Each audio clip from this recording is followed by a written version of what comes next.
प्रतिवर्षाप्रमाणे याही वर्षी पूर्णा येथील अखिल भारतीय बौद्ध धम्म परिषद निमित्त येणाऱ्या भिक्खू संघाचे स्वागत करत पूजनीय भिक्खू संघ व बौद्ध उपासकांना assistant divisional secretary Kapil Thorat यांच्या मार्गदर्शनाखाली दक्षिण मध्य रेल्वे मजदूर युनियन शाखा पूर्णा यांच्या वतीने पाणी बाटलीचे वाटप करण्यात आले। यावेळी लोकल इन्स्पेक्टर योगेश देवरे, भगवान मोरे, चंद्रपाल राजपूत, शिक्लोधन मनियाळ, सिद्धोधन गोदाम, प्रभाकर चुनोडे सह अनेक कर्मचाऱ्यांची उपस्थिती होती।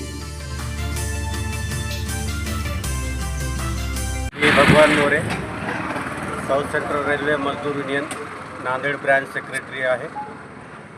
दरवर्षीप्रमाणे याही वर्षी 23वी धम्म परिषद पूर्णा येथे मोठ्या उत्साहात साजरी होत आहे।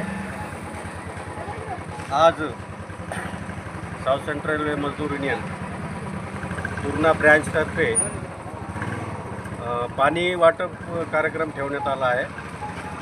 ही खूप आनंदाची गोष्ट आहे आणि सर्वांना धम्म परिषदेच्या हार्दिक शुभेच्छा।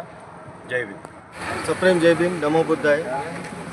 देश विदेशातून 23व्या धम्म परिषदेनिमित्त आलेल्या बौद्ध भिक्खूंचे तथा सर्व श्रद्धा संपन्न उपासकांचे स्वागत करण्यासाठी प्रतिवर्षाप्रमाणे दक्षिण मध्य रेल्वे मजदूर युनियन शाखा पूर्णातर्फे इथे पाणी बॉटल वाटपचे आयोजन करण्यात आले। त्यासाठी विशेष करून आमचे लोकल इन्स्पेक्टर साहेब Yogesh Deore sir, Bhagwan More sir, Chandrapal Rajput sir, Shukladhan Mandlikar sir, Balu Gaikwad sir, Shuddhodhan Godam sir, तसेच प्रभाकर चुनोडे सर, रोहित मित्रे, सर्वच माझे सहकारी ज्यांनी या कार्यक्रमासाठी योगदान दिले, आर्थिक वेळ सर्व दिले, त्या सर्वांचे मी मनापासून आभार व्यक्त करतो व पुन्हा एकदा सर्व जनतेस 23व्या धम्म परिषदेच्या निमित्ताने